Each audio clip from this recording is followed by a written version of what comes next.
नमस्कार, welcome to मीमांस academy. ये lecture है एमपीपीएससी 2026 के लिए, ठीक है। और अब तक हमने यूनिट 8, ठीक है, यूनिट जो 8 है वो ख़त्म कर चुके हैं और यूनिट 10 वो ख़त्म कर चुके हैं और आज शुरू कर रहे हैं मध्य प्रदेश का इतिहास यानी कि यूनिट 2। हुआ क्लियर? यूनिट 2 के अंतर्गत जितने भी क्वेश्चन 2012 से लेकर 2025 तक आ चुके हैं, ठीक है, इन सभी क्वेश्चन को लिया जाएगा। साथ में कुछ एमसीक्यू जो आपके 2026 के प्री के लिए मोस्ट आईएमपी हो। हुआ क्लियर?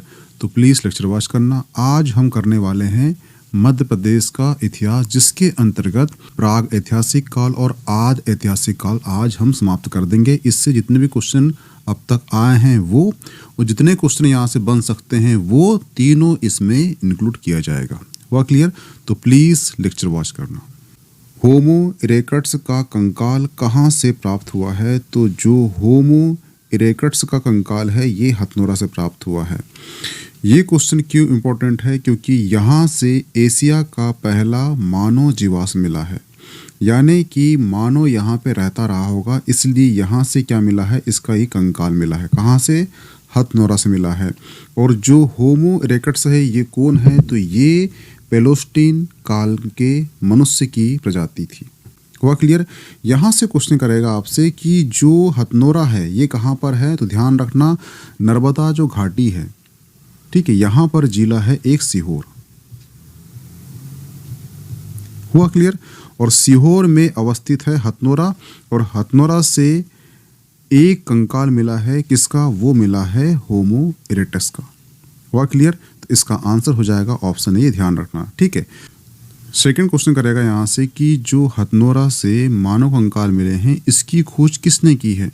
तो इसकी खोज की है अरुण सोलंकिया ने। किसने? अरुण सोलंकिया। अरुण सोलंकिया जी ने इसकी खोज की थी। कब की थी पूछेगा आपसे, तो ये किया था 1982 को किया था। हुआ क्लियर? तो आपको याला कंटेंट भी याद होना चाहिए। यहाँ से क्वेश्चन कराया कि होमो इरेक्टस का जो कंकाल है ये मिला है हथनोरा से। हथनोरा जो है सीहोर जिले में अवस्थित है और सीहोर जो है वो नर्मदा घाटी का क्षेत्र है। हुआ क्लियर? नेक्स्ट क्वेश्चन कराया कि जो ये कंकाल प्राप्त हुआ है ये कंकाल जो है किसने खोजा है? तो ये खोजा है अरुण सोलंकिया ने खोजा है।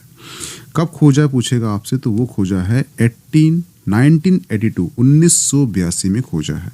हुआ क्लियर? ये ध्यान रखना।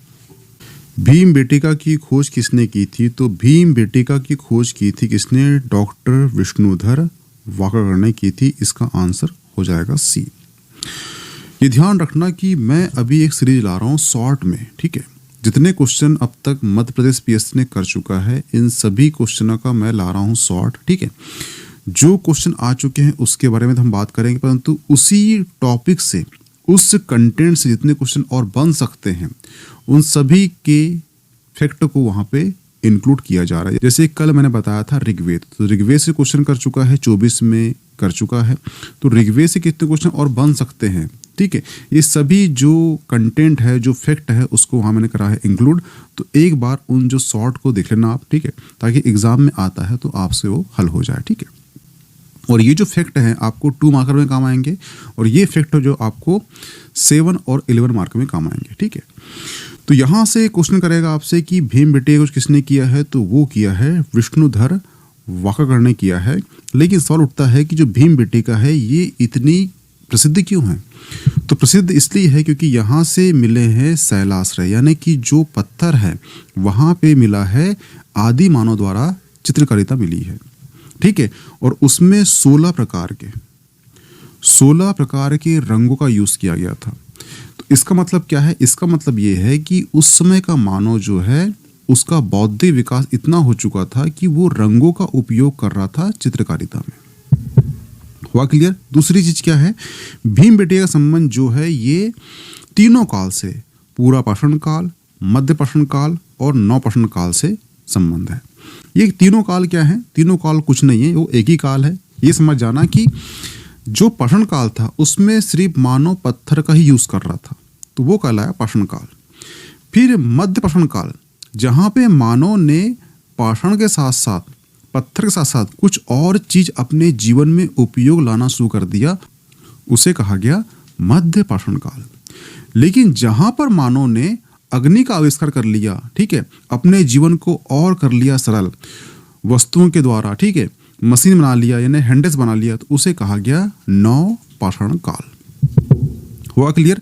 यानी कि मानव की विकास की प्रक्रिया के साथ साथ कालों का नाम भी बदल जाता है, ये ध्यान रखना। हुआ क्लियर? ठीक है। अब यहां से जो है भीमबेटका से 700 से अधिक शैलाश्रय मिले हैं। दूसरा क्वेश्चन कराया है कि जो भीमबेटका है ये कहां पर स्थित है, तो ये जो है विंध्य पहाड़ी में स्थित है एक जिला, उस जिले का नाम है रायसेन जिला। रायसेन जिले में ये स्थित है और ये भोपाल से लगभग 45 किलोमीटर दूर है। हुआ क्लियर? और ये ध्यान रखना कि भीमबेटका का संबंध जो है रामायण महाभारत काल से है। ऐसा कहा जाता है कि महाभारत काल में जो पांडव जो वनगमन गए थे, जो वनवास काटे थे, उनका इनसे संबंध है। ऐसा कहा जाता है कि यहाँ की जो गुफा है, भीमबेटका की जो गुफा है, वो भीम ने उसका निर्माण किया है और यही मान्यता है कि भीम आकर यहाँ पे ठहरे थे, यहाँ बैठे थे, तो इसलिए इसका नाम जो है भीमबेटका रख दिया गया है। हुआ क्लियर? ठीक है। और एक ध्यान रखना, दो कंटेंट, एक है शुंगकालीन अभिलेख और एक है परमार वंश कालीन मंदिर। इन दोनों में इसका उल्लेख मिलता है। किसका? भीमबेटका का। ठीक है।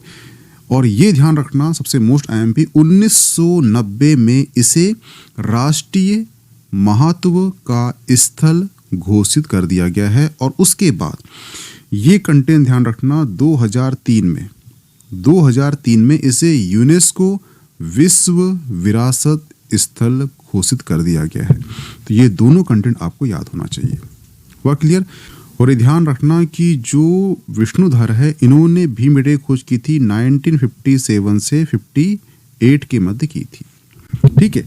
ये डेट भी जो है एक बार पूछ चुका है, वो पूछ चुका है उसने कब? 2025 से पूछ चुका है। जो एमपीएससी का 2025 का प्री हुआ था, वहां पे ये क्वेश्चन आ चुका है। हुआ क्लियर? तो आपको ये कंटेंट और ये कंटेंट भी याद होना चाहिए। और ये याद होना चाहिए कि ये रायसेन जिले में स्थित है। कभी पहाड़ी पूछ लिया आपसे, पहाड़ी कौन सी है? वो है विंध्य पहाड़ी। पहाड़ी क्यों याद रखना? क्योंकि यहाँ पर गुफा है। वो गुफा कहाँ बनती है? जो पर्वतीय क्षेत्र होता है। तो पर्वत कौन सा पूछेगा आपसे? तो वो है विंध्य पर्वत। हुआ क्लियर? ये ध्यान रखना। भीमबेटका की गुफाएं कहाँ स्थित है? तो जो भीमबेटका की गुफाएं हैं, ये एक्चुअली रायसेन जिला जो अब्दुल्लागंज है, वहां पर ये स्थित है। किसने खोज किया है? विष्णुधर ने। कब किया है? 1957-58 में किया है। किस जिले में है? रायसेन जिले में है। कौन सा पर्वत है? विंध्य पर्वत है। ठीक है। और इसका नाम किस रखा गया है? भीम के नाम के अकॉर्डिंग इसे नाम रखा गया है भीमबेटका। यहाँ पर जो है शैलाश्रय मिले हैं, इसलिए ये जगह जो है बहुत प्रसिद्ध है, क्योंकि यहाँ पर मानव द्वारा प्रथम चित्र के साक्ष्य मिले, यानी मानव ने जब चित्र बनाया होगा उसके प्रथम साक्ष्य में यहाँ से मिले हैं। इसलिए ये क्वेश्चन का आपके लिए काफ़ी इंपॉर्टेंट हो जाता है। और ये क्वेश्चन आपका 2 मार्कर, 7 मार्कर और 11 मार्कर तीनों में काम आएगा, तो ध्यान रखना। ठीक है। डॉक्टर विष्णुधर ने भीमबेटका के शैलाश्रय खोज कब की थी? ये क्वेश्चन 2025 में आ चुका है। और इसका आंसर क्या होगा? इसका आंसर होगा ऑप्शन डी, 1957 से 1958 के मध्य इसकी खोज की है। ये जो आप देख रहे हो इमेज, ये है महान डॉक्टर विष्णुधर। हुआ क्लियर? जिन्होंने भीमबेटका की खोज की थी। श्री विष्णुधर ने कला भवन की स्थापना कहाँ की थी? तो जो विष्णुधर है, इन्होंने कला भवन की स्थापना कहाँ की थी? तो ये की थी उज्जैन में। कहाँ की थी? उज्जैन में की थी। ठीक है। और ये ध्यान रखना कि जो डॉक्टर विष्णुधर है, इनका जन्म कहाँ हुआ था? इनका जन्म जो है मध्य प्रदेश के कहाँ हुआ था? नीमच में हुआ था। हुआ क्लियर? तो इनका संबंध जो है 3 जिलों से है। एक है रायसेन, जहाँ पे इन्होंने भीमबेटका की खोज की थी।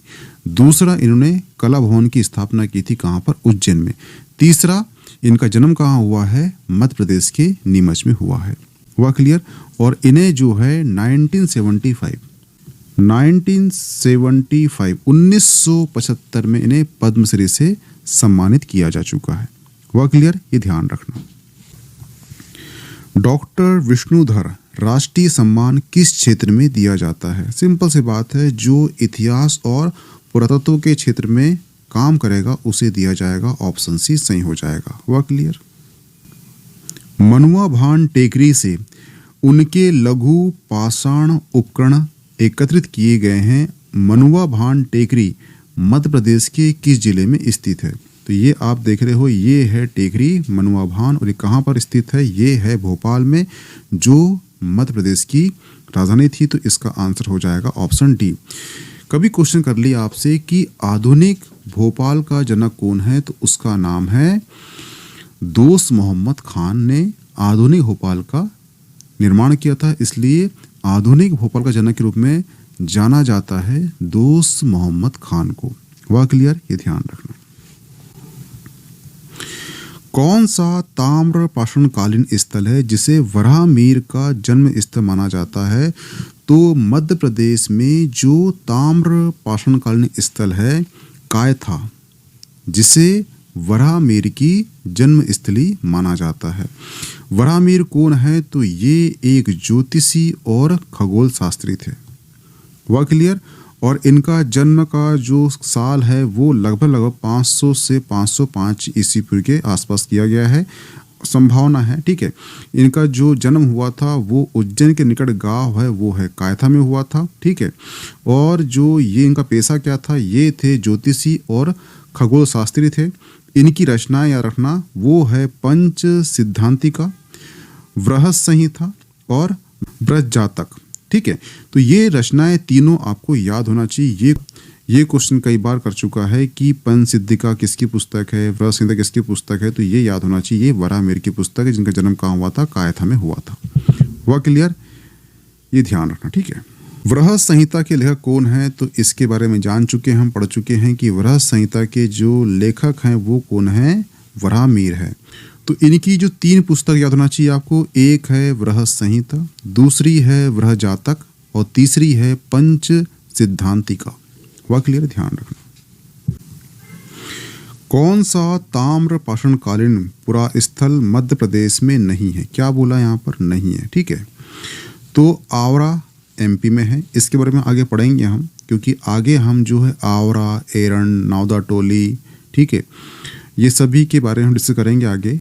यहाँ पर हम जो क्वेश्चन पहले आ चुके हैं उसके बारे में बात करेंगे, और जो क्वेश्चन बन सकते हैं उसके बारे में आगे बात करेंगे। ठीक है, आवरा एमपी में है, ठीक है, मनोती एमपी में है और कायथा एमपी में। ये आपको दिख रहा है मैप, और ये जो है ताम्र पाषाणकालीन स्थल है। जैसे कि आप देखना कि यहाँ पर जो दिख रहा है आपको, ये है जावरा। जावरा कहाँ पर है? ये मध्य प्रदेश में। यहाँ क्या करा है उसने?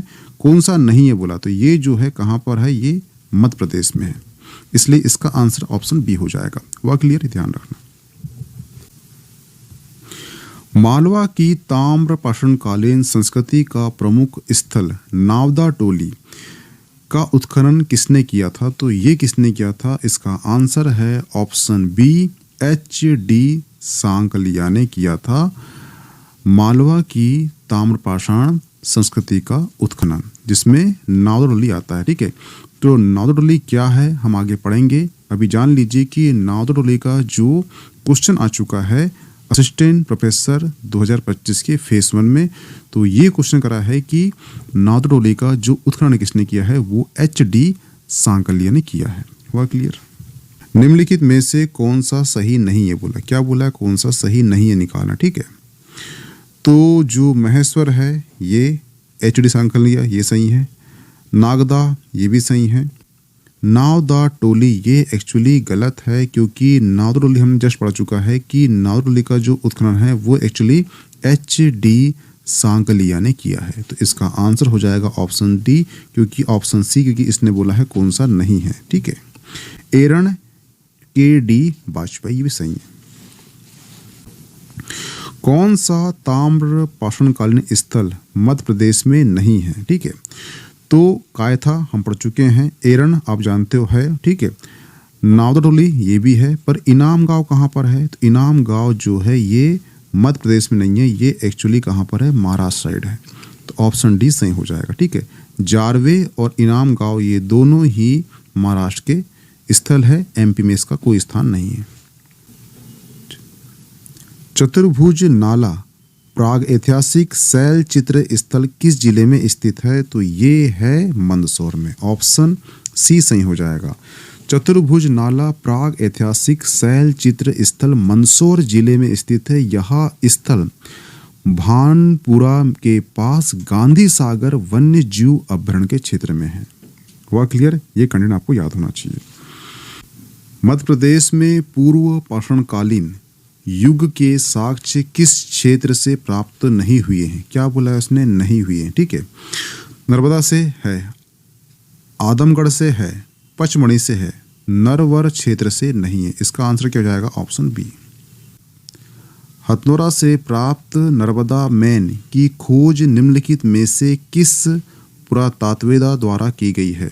तो इसका आंसर क्या है? इसका आंसर है ऑप्शन बी, अरुण सोनकिया। इसके बारे में हम पढ़ चुके हैं पहले। ठीक है, जो पहला मानव मिला था, उसकी जो मिली थी खोपड़ी, उसे एक्चुअली नाम दिया गया है नर्मदा मैन, जो होमो इरेक्टस था। वह क्लियर? ध्यान रखना। सीप से बनी वस्तुएं निम्न में से किस शैलाश्रय से प्राप्त हुई है? तो वो हुई है आदमगढ़ से। ये क्या है हम आगे पढ़ेंगे। ठीक, जान लीजिए कि सीप से बनी वस्तु कहाँ से मिली है? वो मिली है आदमगढ़ से।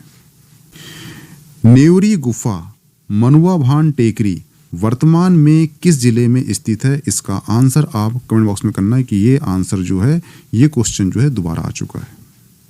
तो अब तक हमने खत्म कर चुका है पीवाईक्यू क्वेश्चन जो एग्जाम में आपके आ चुके हैं।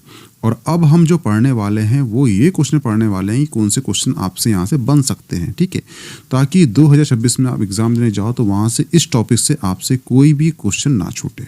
ठीक है, तो ये ध्यान रखना कि जो पूरा पाषाण काल में औजार की तकनीक के आधार पर इस काल को 3 भागों में बांटा गया था। ठीक है, पहला क्या है? निम्न पूरा पाषाण काल, दूसरा है मध्य पाषाण काल और तीसरा है उच्च पूरा पाषाण काल। तो यहाँ से 2 फैक्ट याद रखना। एक कौन सा कि निम्न पूरा पाषाण काल से में जो मानव मिला था उसे कहा गया था नियंडरथल कहा गया था। निम्न पूरा पाषाण काल में जो मानव मिला था उसे कहा गया था नियंडरथल। और उसी प्रकार से मध्य पाषाण काल में जो मानव मिला सर्वप्रथम उसे कहा गया होमो इरेक्टस। वही सेम चीज उच्च पाषाण काल में जो मानव मिला सर्वप्रथम उसे कहा गया होमो सेपियंस। हुआ क्लियर? तो होमो सेपियंस किस काल का है? वो है उच्च पूरा पाषाण काल। जो होमो इरेक्टस है ये कहाँ का है? ये मध्य पाषाण काल का है। और जो नियंडरथल है ये एक्चुअली निम्न पाषाण काल का है। तो 3 मानव है और 3 काल में इसके अलग अलग नाम दिए गए हैं। तो तीनों के नाम याद होना चाहिए और 3 काल में कौन कौन से मानव मिले ये होना चाहिए। कभी आपसे क्वेश्चन कर लेगा कि नियंडरथल, कभी आपसे क्वेश्चन कर लिया है कि नियंडरथल किस काल का है? तो वो है निम्न पूरा पाषाण काल।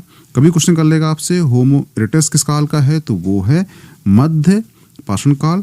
और कभी आपसे ये क्वेश्चन कर लिया है कि होमो सेपियंस किस काल का है? जो हम लोग हैं किस काल के हैं? तो ये उच्च पूरा पाषाण काल का है।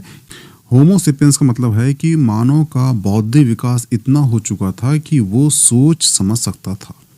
वह क्लियर? ध्यान रखना। ठीक है, उसी प्रकार से जो मध्य प्रदेश में पूरा पाषाणकालीन स्थल है उसके जो उत्खनन करता है वो आपको याद होना चाहिए, क्योंकि यहाँ से वस्तु मिली है। ठीक है, अवशेष मिले हैं। उन अवशेषों को किसने खोजा है ये करता है। जैसे कि सोन घाटी में किसने किया है? जैसे कि सोन घाटी की जो उत्खनन करता है वो 2 लोग हैं, एक है निसार अहमद और एक है GR शर्मा। ठीक है, नर्मदा घाटी में जिन्होंने उत्खनन करा है वो हैं RV जोशी और HD सांखलिया। ठीक है, तो आपको क्षेत्र याद रहेगा। ठीक है, और उसके बाद क्वेश्चन आएगा तो आप आराम से टिक कर लोगे कि इसका आंसर ये होगा। वह क्लियर? और जो चंबल घाटी है उसमें से आप सिर्फ एक नाम याद रखना, वो है विष्णुधर वाकाकर का नाम याद रखना। बाकी 3 का नाम याद ना भी हो तो कोई दिक्कत नहीं है। चंबल क्षेत्र में जो उत्खनन करता थे उनका नाम था विष्णुधर। हुआ क्लियर? ध्यान रखना। इनका जन्म कहाँ हुआ था? ये हुआ था निमाड़ में। उज्जैन में इन्हें कला भवन बनाया है और भीम बेटे खोज किसने किया है? वो इन्होंने की है। और ये कौन है? HD सांकलिया। ये वो हैं जिन्होंने नावदा टोली का उत्खनन किया था। हुआ क्लियर? तो सिंपल सी बात है, जो नाव टोली कहाँ पर है? ये नर्मदा घाटी का क्षेत्र है। हुआ क्लियर? ध्यान रखना, ठीक है। जैसे कि भीमबेटका से क्वेश्चन करता है कि भीमबेटका का जो स्थल है ये किस जिले में स्थित है? तो ये रायसेन के अब्दुल्लागंज में है। इसका जो संबंध तीनों कालों से है, ठीक है। इसके उत्खननकर्ता कौन है? तो वो है विष्णुधर वाघागड़। कब इसकी खोज की है इस भीमबेटका की? तो वो की गई है 1957-58 में की गई है। हुआ क्लियर? इसका जो नाम है वो है भीमबेटका, यानी कि भीम के बैठने के कारण इसका नाम रखा गया है भीमबेटका। और ऐसा माना जाता है कि जो पांडव थे वनवास जब काटे थे उन्होंने एक वर्ष का अज्ञातवास, वो आके यहाँ पर कुछ दिन रहे थे। और यही माना जाता है कि जो भीमबेटका गुफा है वो भीम द्वारा निर्मित की गई है। हुआ क्लियर? ये जो है विंध्य पहाड़ी क्षेत्र में जो जिला है रायसेन जिला, वहाँ पर ये अवस्थित है। तो कभी आपसे क्वेश्चन कर लिया है कि कौन सी पहाड़ी में स्थित है? तो वो विंध्य पहाड़ी में स्थित है। आपको ये भी याद होना चाहिए, क्योंकि भीमबेटका गुफा है।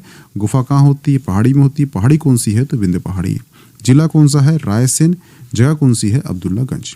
हुआ क्लियर? ध्यान रखना। नेक्स्ट है आदमगढ़, ठीक है। तो आदमगढ़ जो है ये होशंगाबाद में अवस्थित है और ये मध्य पाषाणकालीन स्थल है। हुआ क्लियर? इसके जो उत्खननकर्ता है वो हैं RV जोशी। यहाँ से मानव के साथ कुत्ते को दफनाए जाने के साक्ष्य मिलते हैं। और ये क्वेश्चन जो है UPSC हो, PSC हो, या फिर कोई भी स्टेट एग्जाम हो, या फिर वनडे एग्जाम हो, PSC वहाँ पे कर चुका है कि वहाँ पे क्वेश्चन कर चुका है कि मानव के साथ कुत्ते को दफनाए जाने के साक्ष्य कहाँ से मिले हैं? तो वो मिले हैं आदमगढ़ से। इससे क्या पता लगता है आपको? इससे ये पता लगता है कि मानव का विकास इतना हो चुका था कि वो जानवरों को पालतू बनाना सीख चुका था।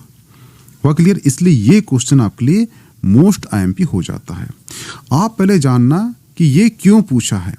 जब जान लेते क्यों पूछा है तो आपको वो लंबे समय तक याद रहता है। जैसे कि आपसे कर लेगा कि ये क्वेश्चन क्यों इंपॉर्टेंट है, तो आप ढेर जाओगे।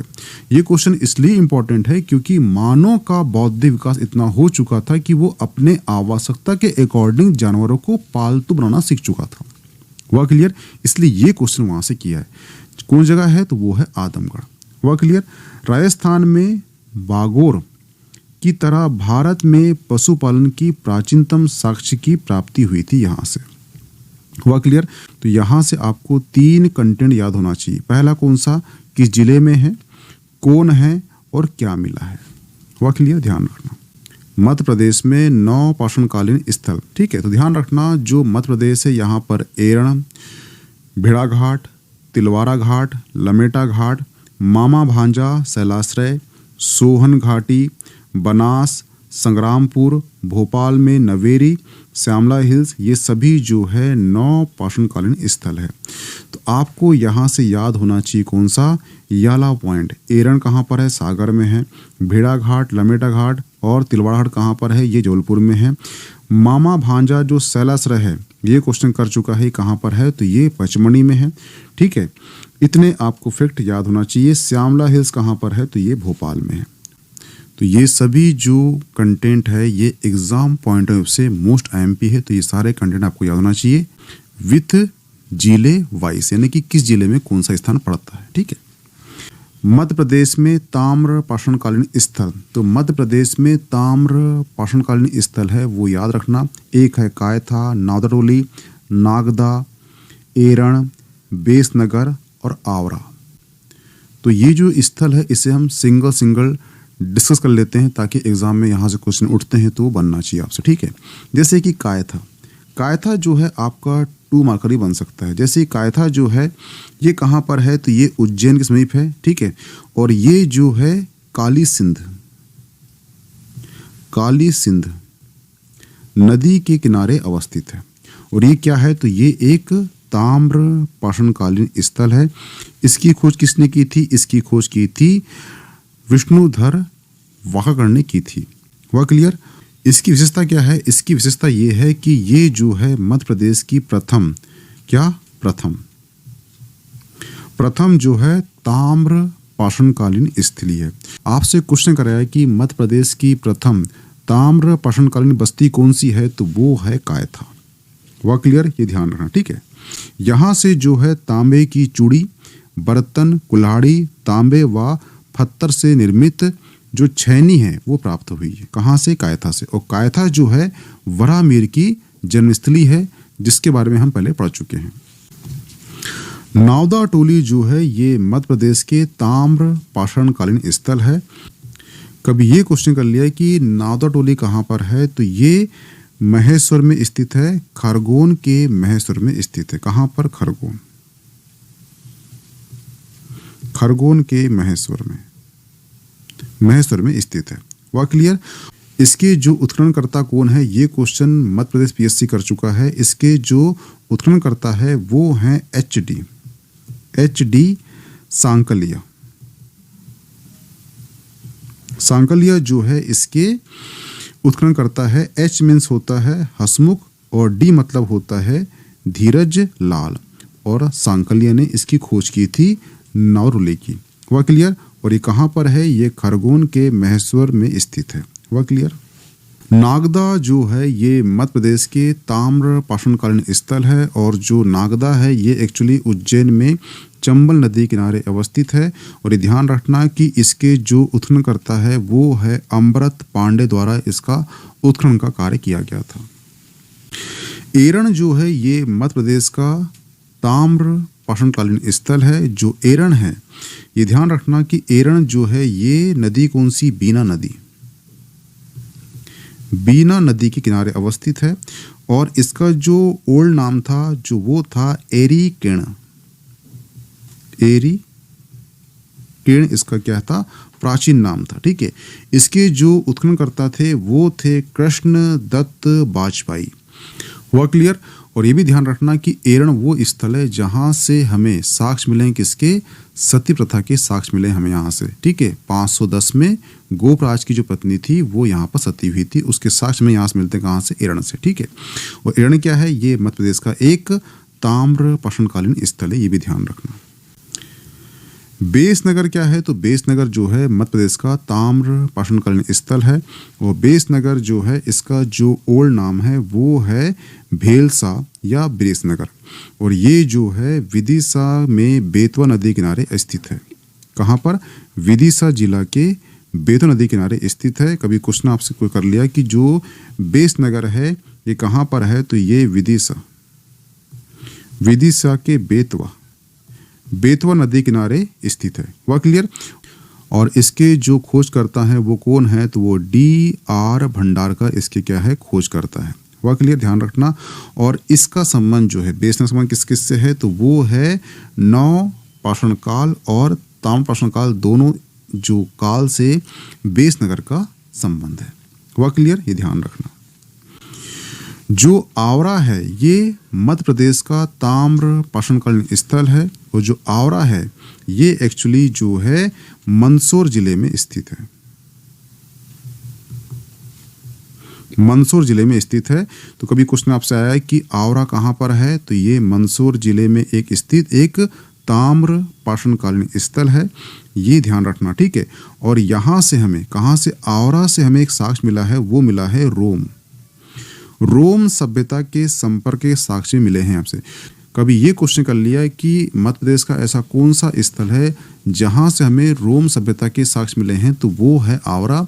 आवरा कहाँ पर है, तो ये मंदसौर जिले में अवस्थित है, ठीक है। तो ये ध्यान रखना, कायता हो गया, नावदा टोली हो गया, नागदा हो गया, एरण हो गया, बेसनगर हो गया। इसके अलावा भी जो है मध्य प्रदेश के कुछ ताम्र पाषाणकालीन स्थल जैसे कि डिगवाना, आवरा, खेड़ीनामा, खलघाट, इंद्रगढ़, ठीक है, आजाद नगर और डोंगरिया।